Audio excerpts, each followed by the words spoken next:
l'instant de vérité a sonné. J'attaque le tout dernier bout avec ce qu'il me reste de fil couleur sel de Gilliatt. Dans quelques instants, peut-être une petite heure, nous saurons si oui ou non j'avais assez de fil. Prenez les paris. Situation actuelle, il manque 5 rangs en tout et pour tout, plus un rabattage. Et il reste ça. Je commence à y croire, hein. Qu'est-ce qu'on en dit? On en dit qu'il y a encore un chat qui fait ses griffes sur mon tabouret. Willow, bêtise. Voici mon autorité résumée en une image. Alors, vous voulez la réponse? Vous voulez savoir si j'ai gagné ou perdu à Yarn Chicken? Eh bien, j'ai gagné! Tadam! Trop contente. J'ai donc réussi à... Attendez, je parle après le raclement de chaise. J'ai donc réussi à terminer le pull. Je suis refaite. Alors, évidemment, il n'est pas du tout bloqué là. Hein. Je l'ai fini tout à l'heure.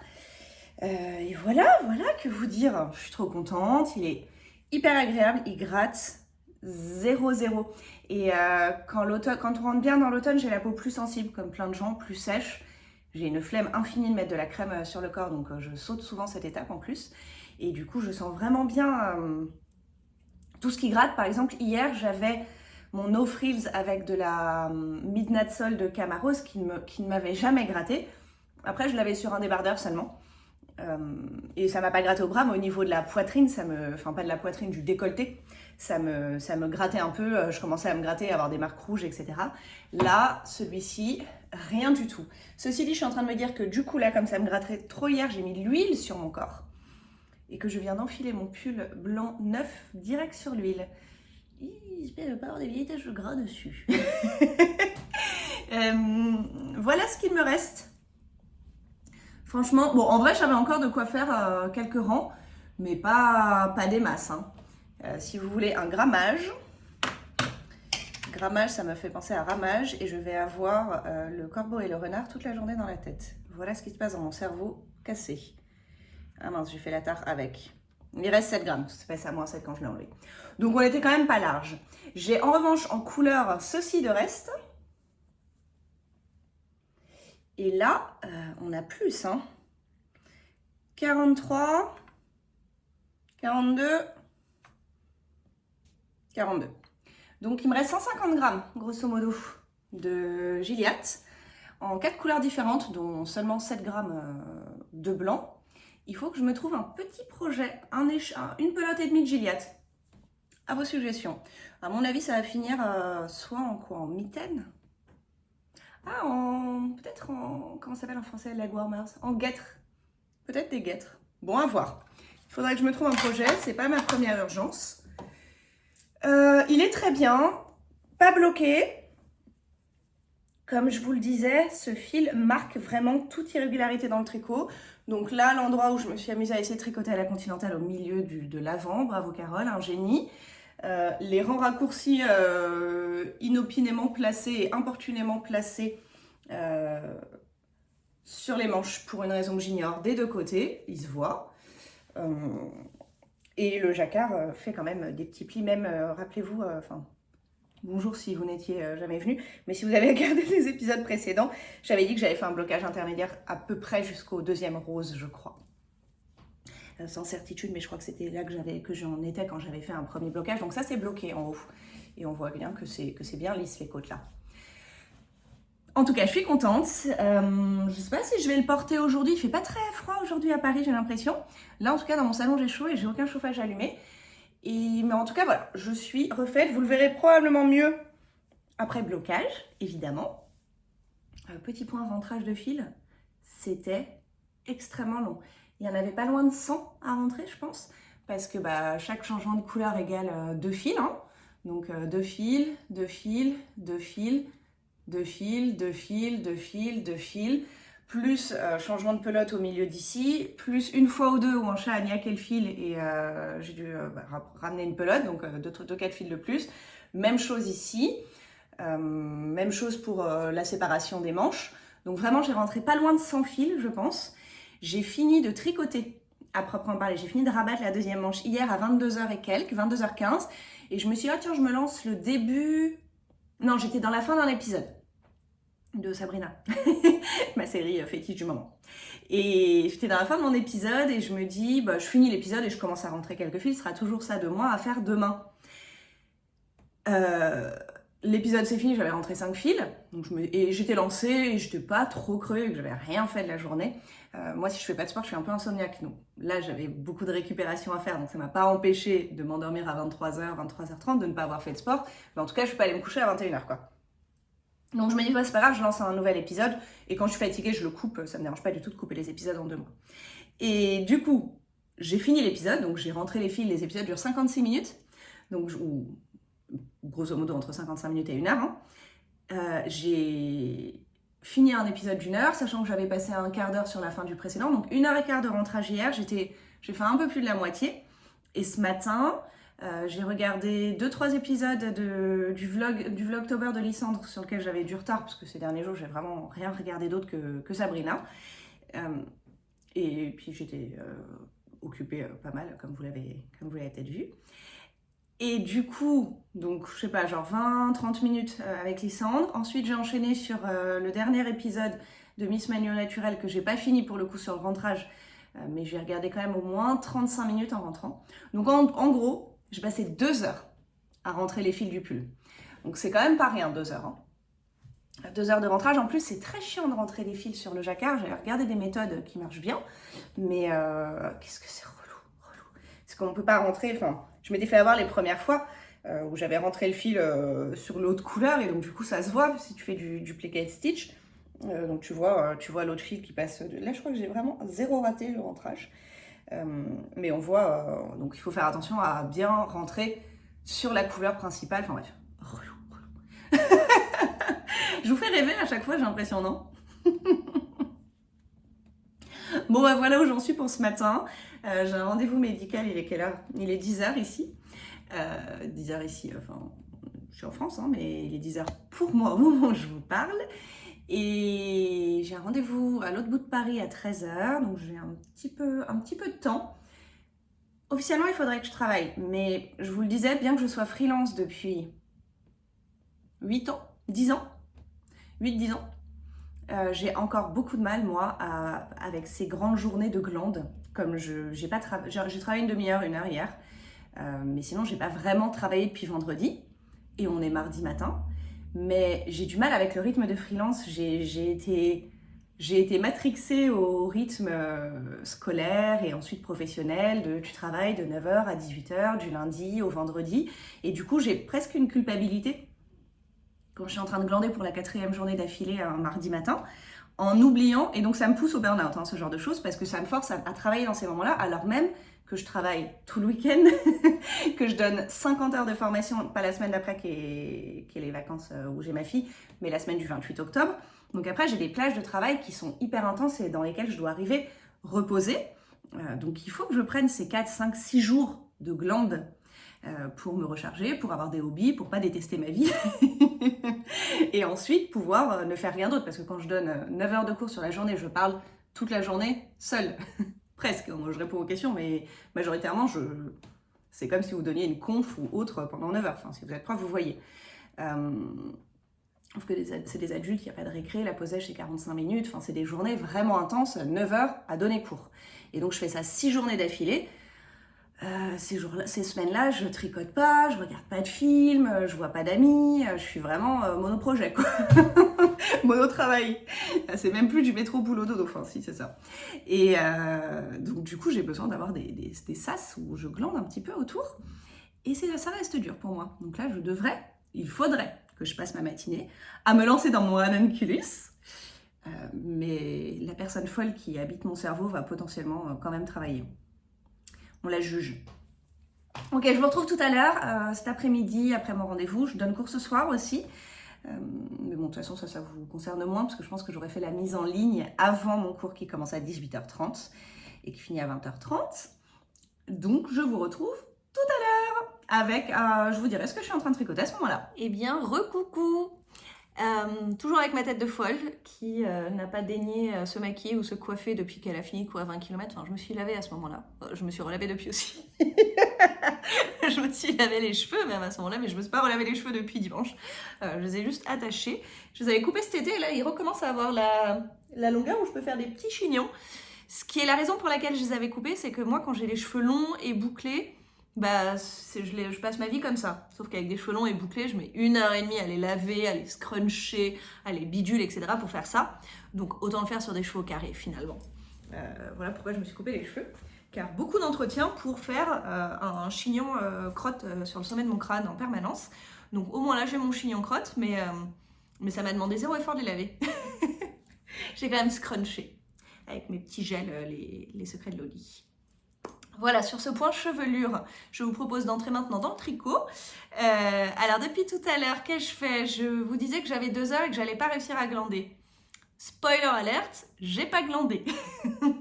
Mais j'ai pas non plus travaillé, mais j'ai fait toutes ces petites choses qui font partie du quotidien, qui sont écrites sur aucune to-do list, mais qu'il faut faire. J'avais toujours quelques cartons énormes du canapé, qui est très grand, dans mon couloir. Donc j'ai dû casser les cartons, les descendre à la poubelle, enfin voilà, vraiment des choses fascinantes du quotidien. J'ai fait tout ça, des histoires, je sais pas si vous vous rappelez, mais le 1er Vlogtober, donc celui du 1er octobre, il avait commencé très fort puisque ma fille s'était cassé les dents. Entre deux passages de la journée, j'avais commencé toute guillerette et j'avais fini un peu dans le dur. Et donc depuis, j'ai quelques échanges avec la Maïf qui te demande 1000 infos complémentaires pour être sûr que vraiment il faut payer là, alors que tu payes une assurance depuis des années. J'aime les assurances. Anyway, voilà, j'arrête de me plaindre sur les vicissitudes de la vie quotidienne relou. Mais voilà ce que j'ai fait de ma matinée, de l'admin et des trucs domestiques. Et ensuite, je suis allée chez ma dermato à l'autre bout de Paris. Et j'en suis revenue. Dans le métro, j'ai regardé des podcasts. Notamment, j'ai fini le dernier de Manu, Miss Manu au naturel, que j'avais pas terminé. Et qui était trop mignonne, elle parlait de moi. J'ai failli pleurer. J'étais trop émue, c'était trop mignon, trop gentil. Ça m'a fait trop plaisir. Et voilà. Et ça m'a donné envie de Caston, par contre. C'est vraiment une spirale pour ça. Enfin, je sais pas si ça vous fait ça. Si vous êtes là, c'est que vous regardez des vlogs et des podcasts tricot. Mais alors, pour moi, c'est vraiment... De temps en temps, même, j'arrête... Alors, en ce moment, ça va. Mais j'ai des phases où il faut que je lève le pied sur les podcasts et vlogs. Parce qu'en fait, ça nourrit mon envie de Caston. Ce qui est en soi plutôt positif. C'est de l'excitation, c'est de l'enthousiasme. Moi, je dis que c'est de l'élan de vie et que c'est bien d'avoir des envies. Mais il y a des fois où je me sens submergée par trop d'envie et trop peu de temps. Et donc dans ces moments-là, je lève le pied. Je me dis, ok, regarde moins de trucs qui donnent envie, pose-toi sur ce que tu as déjà, apprécier l'instant présent, sois une yogi, tout ça. Mais là, je suis dans une phase où j'adore tous ces trucs d'enthousiasme, et donc j'ai vu 2-3 trucs chez Manu, notamment des sweats à capuche. Alors, des pulls à capuche, plus exactement, parce que c'est des pulls tricotés. Et figurez-vous que j'en ai un en cours depuis 18 mois, je crois, dans un sac à projet qui traîne, et il me manque littéralement un bout de manche et la capuche que j'ai pas commencé, il me semble. Mais j'aimerais bien le ressortir du coup, j'aimerais bien le finir et voir ce que ça donne cette histoire. Je me souviens même plus de la couleur du fil, de ce à quoi il ressemble. Oh, vous savez quoi, j'ai envie d'aller le chercher maintenant. Je reviens, on va le regarder ensemble. Je me suis amusée aujourd'hui à faire des je coupe, je reviens, je coupe, je reviens à gogo. Vous avez vu, j'ai mis mon pull pas bloqué, je le bloquerai demain.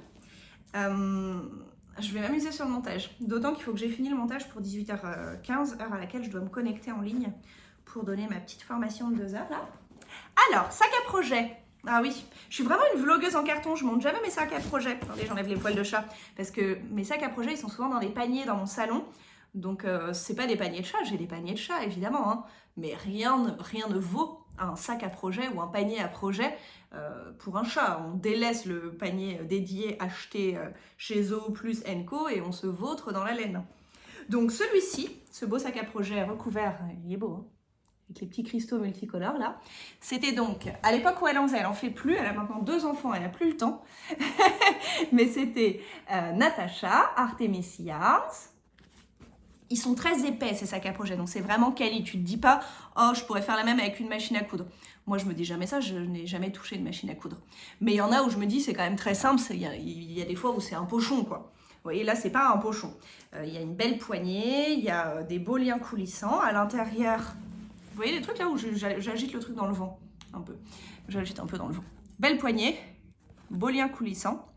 À l'intérieur, petit crochet. Alors moi, j'ai plutôt eu des petites galères avec le crochet. C'est arrivé 2-3 fois que ce petit crochet qui peut permettre d'accrocher des anneaux et ce genre de trucs là, vraiment comme un truc de porte-clés. Moi, ça arrivé 2-3 fois qu'il accroche plutôt mon fil et qu'il le dédouble ou autre. Donc j'ai eu plutôt des petites galères avec ce truc. D'ailleurs, j'enlèverai peut-être un jour. Mais je crois qu'il fixe le lien coulissant et ça, je déteste quand mes liens se détachent et tombent dedans. Voilà, donc le sac à projet avec sa doublure aussi, il a bien vécu, hein, ça fait très longtemps que je l'ai celui-là.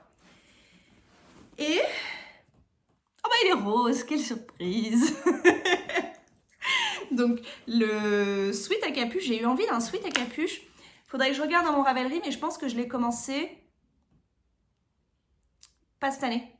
Je pense que je l'ai commencé au printemps dernier, genre un truc genre avril 2023 du coup, ou quelque chose comme ça. J'ai eu envie, je pense que je l'ai, c'est très clair en fait, je sais exactement, donc peut-être que vous saurez, quand Andrea Mori a sorti un pull à capuche qui s'appelait, je sais plus comment, qui est très très beau, The Traveler je crois, le voyageur. Mais qui a un point qui me faisait pas du tout envie à tricoter. Je pense qu'il y avait 2 choses qui me bloquaient. Un, c'est du bottom-up, c'est pas ma construction préf. Je dis ça, j'ai jamais essayé, mais vous avez compris que une fois que je connais un truc, j'ai plus envie de le changer. Et donc j'ai toujours fait du top-down. Pardon, je m'interromps pour digresser à nouveau, mais j'ai vraiment, pour le moment, ce qui me dérange sur ce pull, c'est vraiment ça. C'est que quand je le porte, il monte là comme ça sur les épaules et le col, il est tout rabougri. Alors que moi, je l'aime bien tendu, mais en fait, il est bien tendu quand on le porte en démo, mais dès qu'on bouge dedans, bah, il remonte. Alors, est-ce que c'est la coupe qui est comme ça? Est-ce que c'est du fait de ce fil? Est-ce que c'est parce qu'il n'est pas bloqué? Est-ce que j'ai un peu merdouillé sur la table de la taille et c'est pas parfaitement ma taille? Je sais pas, mais c'est son défaut et je l'ai remarqué aussi aujourd'hui dans le métro. J'avais mon impair et donc tu fermes ton impair et ça fait comme ça, vous voyez, le pull il se crunch devant là. Je sais pas trop. Est-ce que c'est parce que je suis entre des tailles? Est-ce qu'il est trop grand? Est-ce qu'il est trop petit? J'arrive pas trop à savoir. Franchement, je le trouve très beau et confort. Et quand il est bien tendu, là, je le trouve vraiment chouette. Mais je suis quand même un petit peu dubitative sur certains petits aspects, dont celui-là. Et là, je le voyais parce que je bougeais comme ça. Et chaque fois que je le voyais faire ça, puis rester comme ça, je me disais, bah là, c'est pas très joli l'encolure. Elle tient pas, en fait. Elle tient pas dans sa belle position. Peut-être qu'après blocage, mais ce bout-là est déjà bloqué. Ce sera autre chose. On verra. Peu importe. Il est quand même très beau.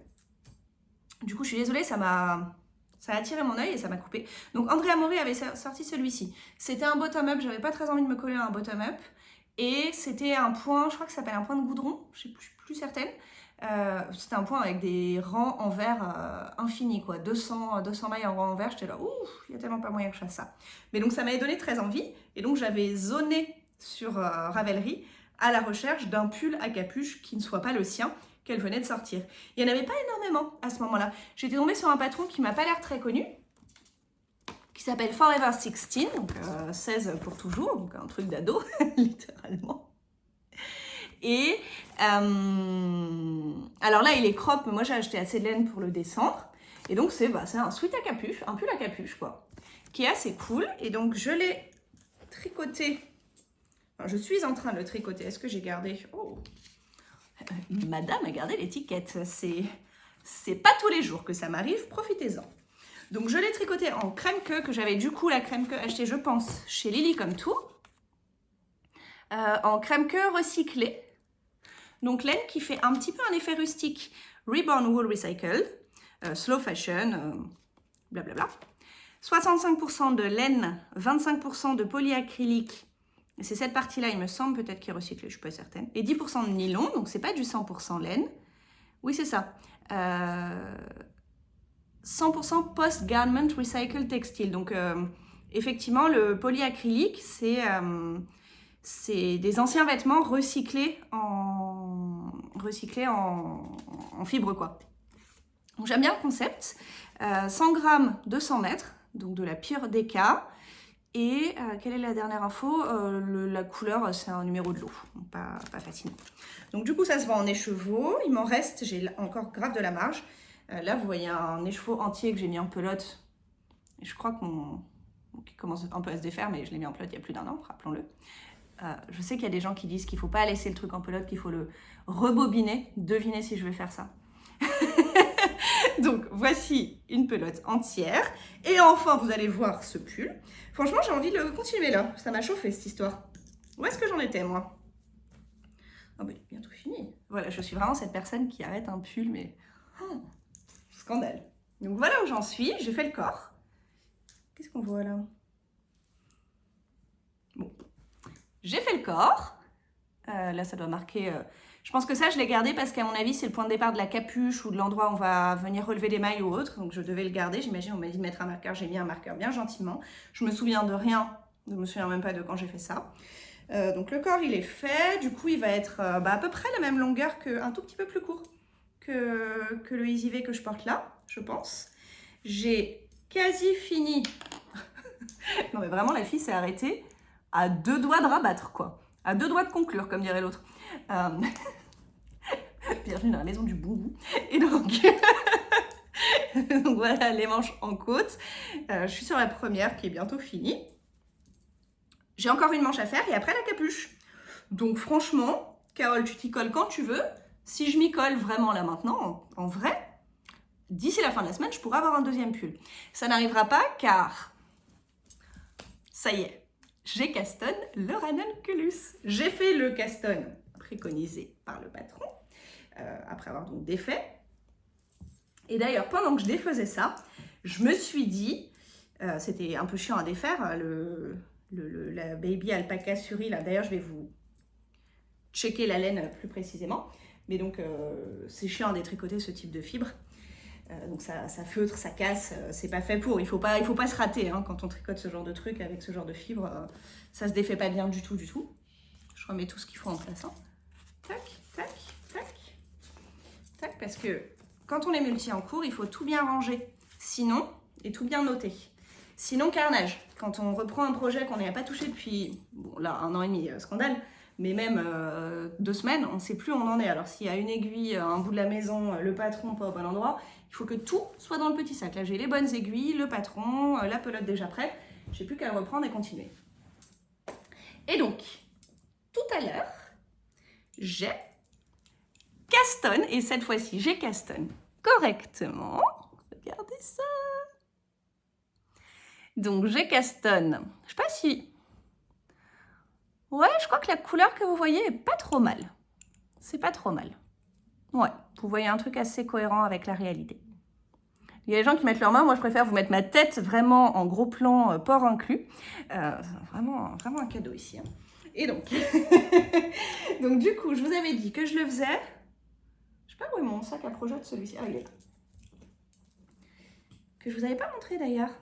Sac à projet, petite moutaine, Feminist Knitters, avec un petit utérus, des petites trompes, trop stylé, trop beau. Taille petit pull, le sac à projet. Là, vous voyez, j'ai encore large. Là, j'ai tout mon alpaga dedans. Enfin, mon baby suri alpaca. Et j'avais aussi tout ça. Donc, on peut rentrer un pull 2 écheveaux dedans sans souci. Et donc, quelqu'un m'a dit, mais t'as dit que la cumulus, c'était de la suri. Après, t'as dit que c'était de la alpaca. C'est quoi, alors? Alors, il faut savoir que moi, j'ai une très bonne mémoire. Mais... du coup, je suis aussi un petit peu la reine de l'à peu près, c'est-à-dire que je me contente, j'ai un très bon esprit de synthèse et une bonne mémoire. Donc je me souviens grosso modo des infos principales qui m'intéressent. Et donc je vais pas être parfois hyper précise dans la manière dont je dis les choses parce que je me souviens de l'info globale. Donc j'avais en tête que c'était de l'alpaca ou de la suri et que de toute façon, la suri c'est un type d'alpaca. Donc il est absolument possible que je vous dise, pour résumer, la cumulus c'est de l'alpaca alors que c'est de la suri, mais la suri c'est un type d'alpaca. Donc, en l'occurrence, c'est 74% baby suri alpaca et 26% soie de mûrier. Pour répondre aux questions que j'avais reçues, me disant, mais du coup, la cumulus, est-ce que c'est de la suri ou est-ce que c'est de l'alpaca et qu'est-ce que c'est? Donc, c'est la baby suri alpaca, que parfois je qualifierais de suri et que parfois je qualifierais probablement d'alpaca, selon le mot qui me vient au moment où j'en parle. Et pendant que je la détricotais, et que je la retricoterais, j'ai dû couper un bout, il y a un endroit où ça a lâché, mais bon, pendant que je détricotais et que je retricotais, l'endroit que j'avais déjà détricoté 2 fois, ça commençait à feutrer, ça faisait des petits amas, je me disais, oh là, je suis vraiment en train de tricoter une chèvre pelée, quoi, et du coup, Ça m'a rappelé qu'à une époque, quand ce type de fibre était très à la mode, tout le monde tricotait avec ça. Pas moi, parce qu'à l'époque, je pense que c'était l'époque... C'était ça devait être 2016, 2017, c'était très à la mode. Moi, je suivais un petit peu la blogosphère tricot, mais de loin parce que j'étais pas concernée par la plupart des choses puisque je ne tricotais aucune fibre animale. Et du coup, j'avais en tête qu'il y avait eu toute une mode autour de ce truc-là, mais aussi que les gens en étaient un petit peu revenus de tout faire avec cette fibre parce qu'elle était fragile. Et au moment où je me disais ça, en tricotant ma chèvre à moitié tondue, là, avec des bouts de fibres qui s'étaient amalgamés par-ci par-là parce que j'avais fait des faits, je me suis dit, j'espère que mon souvenir est erroné et que ce truc est un tout petit peu résistant, enfin, que mon pull va avoir une belle durée de vie quand même, parce que bon, ça c'est un petit pull, ces écheveaux-là, je les avais depuis 3 ans dans mon stage, donc dans ma vision de dépensière, c'est comme s'ils étaient gratuits. J'ai pas sorti d'argent récemment pour les acheter, donc j'ai acheté 4 comme ça m'a coûté 32 € les 4, ce qui est pas donné, mais qui est pas non plus je casse mon PEL du coup. En revanche, j'en ai acheté 10 pour un gros pull, un plus gros pull, pour mon pull d'Octobre Rose qui arrivera bientôt, une fois qu'on aura un petit peu avancé le reste. Enfin, j'ai acheté et ma sœur m'a fait un petit virement, c'était le cadeau d'anniversaire de ma sœur.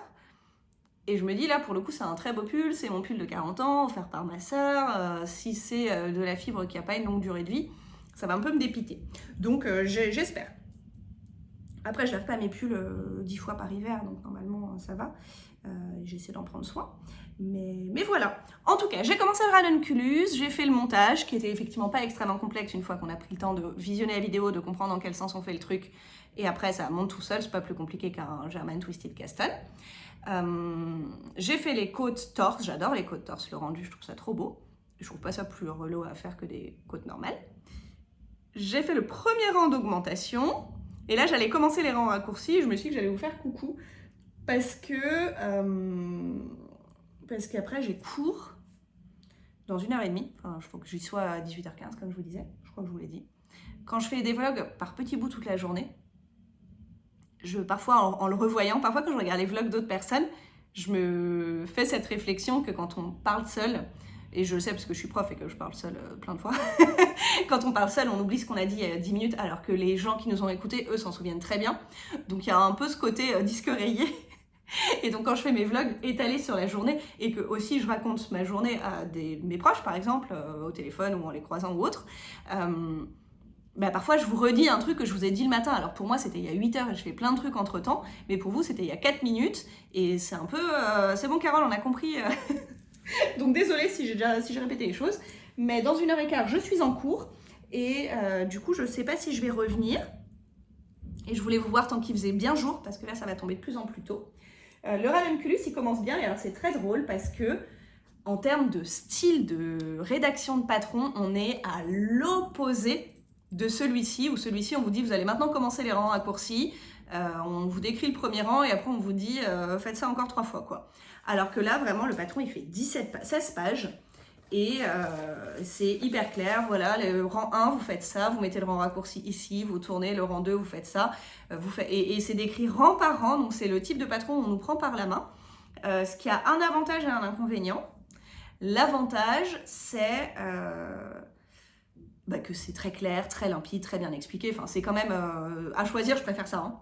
Mais le petit inconvénient, et c'est d'ailleurs pour ça que certaines tricoteuses expérimentées préfèrent des patrons courts, c'est que ça me pousse à regarder toutes les 2 secondes ce qu'il y a écrit pour vérifier que j'ai pas raté une info, alors qu'en vrai il n'y a pas de nouvelle info, rang après rang, c'est juste très, très step by step quoi. Mais je vais quand même aller vérifier pour être sûr que je fais pas une bêtise, etc. Donc du coup, c'est moins du tricot zéro cerveau, je tricote en même temps que je regarde ma série, puisque toutes les 2 minutes, je regarde sur le patron l'étape suivante. Donc c'est pour ça que je me suis interrompue et que je me suis dit, tiens, je vais faire mon petit point maintenant, de toute façon.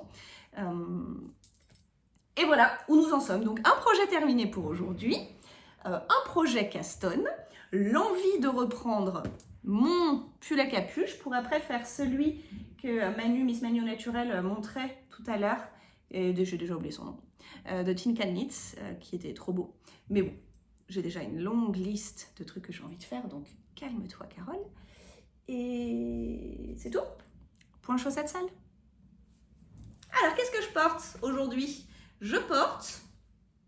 j'ai encore des petites courbatures du running, hein. Ce petit mouvement de cheville là vient de, vient de réveiller mon mollet, mon pauvre mollet qui a couru dimanche, ce qui était juste avant-hier en vrai. Donc je porte des chaussettes vanille, donc des chaussettes sans patron, que je vais retirer immédiatement, frotter un petit peu et vous présenter. Alors, c'est un fil autorayant. J'adore les fils autorayants parce que j'aime beaucoup les rayures, mais je l'ai déjà dit, ça me saoule de rentrer les fils et de faire courir les fils, de faire suivre le fil, c'est ça le vrai terme. Je n'arrête pas d'expérimenter des méthodes diverses et variées, je suis jamais 100% satisfaite, je trouve que c'est juste toujours un peu relou, on va pas se mentir. Donc j'aime bien l'effet rayure et je suis très contente quand je peux l'obtenir autrement que par mes efforts. Donc là, ce sont des chaussettes, un fil autorayant non artisanal, donc dit industriel. C'est une marque, je pense, vu le nom de la marque, je pense que c'est néerlandais, Chipiez. Et je suis pas certaine de la prononciation parce que j'ai tendance à prononcer tout ce qui est nordique ou à l'est, à l'allemande. C'est la seule langue que je maîtrise hors anglais et français. Mais je sais pas comment ça se prononce en vrai. Donc S-C-H-E-E-P-J-E-S. En tout cas, c'est clair que ça veut dire mouton, mais je ne sais plus en quelle langue, peut-être néerlandais. Anyway, c'est leur autorayant à chaussettes, donc la gamme s'appelle Downtown, donc à chaque fois, c'est un truc qui rappelle un truc de ville, mais alors je me souviens plus du tout des noms des coloris, désolée. Celle-ci, c'est celle où on va retrouver du coup du bleu un peu pan, du rose un peu vif, et puis après un petit dégradé de pastel, presque orange clair, bleu clair. Alors ça se voit pas bien la différence entre les deux, mais il y en a un qui est plus bleu clair et un qui est plus vert clair et un petit violet pâle entre. Et donc ça se dégrade comme ça. J'ai juste mis, moi, un contrastant artisanal. Je pense encore un reste d'un de mes calendriers de l'Avent, des petites potions. Un peu vieux rose avec des petits dégradés de couleurs pour le talon et pour les orteils. Et potentiellement, alors là, c'est vraiment juste pour le plaisir de s'embêter et de rentrer des fils, justement. Et potentiellement, j'avais fait les 3 premiers rangs là-haut, de cette couleur aussi. Alors, ce qui aurait été voyant et aurait fait un peps de couleur si c'était beaucoup plus contrasté par rapport à ça, par exemple, à celle-là. Mais là, ça n'avait pas un intérêt fou, ça m'a juste fait du travail en plus. C'est un fil que je trouve agréable à tricoter, il est très rond, très doux, très lisse, il se tricote hyper facilement, mais qui va vite feutrer. Vite. Enfin, elles sont pas toutes neuves, hein, ces chaussettes, mais c'est un fil qui feutre pas mal. Mais bon, à nouveau, qui troue pas. Et d'ailleurs, vous voyez que ma petite laine artisanale en dessous, elle feutrait avec. Hein. Donc toujours ces histoires de basket avec la mousse de l'intérieur qui s'en va là. Mais même sur le dessus, vite, ça fait quand même... bah voilà, si vous la regardez de profil, ça bouloche, ça peluche. Et ça, il l'a fait assez vite. Mais bon, après, il tient dans la durée. C'est un fil que je trouve un peu plus mou, un peu moins de tenue que d'autres types de fils. Il est assez surprenant. Enfin, vraiment, on sait que c'est ce type de fil quand on le touche. Et je crois que sa composition, elle est très classique d'un fil à chaussettes. Ça doit être un 75-25 nylon ou 80-20, je ne sais plus. Et voilà, moi je les aime bien. Elles ont bien tenu. Je les ai tricotées quand? Je pense que ça fait au moins 2 ans. Je pense que ça fait au moins 2 ans que je les ai. Et comme toutes mes chaussettes, je les mets souvent. Je les mets une fois, je les mets au sale. Quand mon filet de lavage il est assez plein, il y a une petite machine qui est faite. Il y a quelques chaussettes qui passent à part parce qu'elles déteignent. Et donc je les lave à la main. Et celles-là, je les mets beaucoup moins souvent puisque comme elles déteignent et qu'il faut que j'attende de les laver à la main, elles ne sont pas lavées tous les 10-15 jours comme les autres dès que j'ai un sac assez plein. Parfois, il s'écoule 1 mois et demi avant que je me fasse une motivation chaussettes à laver à la main, surtout l'hiver où ça sèche lentement. Donc voilà le point chaussettes du jour. Si j'ai un petit moment, je reviens. Mais bon, voilà, je me lance pour ma petite soirée de cours dans une grosse heure. Je vais potentiellement tricoter d'ici là. Avancer un peu le ranunculus, je pense, même si ça fait un bout de temps que j'ai pas touché à ma couverture de reste et qu'elle me fait aussi un petit peu de l'œil et que j'aime bien tricoter de la brioche en mode zéro cerveau. Donc je vais voir si je me lance dans les rangs raccourcis ou si je fais un petit peu de couverture. Vous aurez le fin mot de l'histoire probablement demain. Bonne soirée!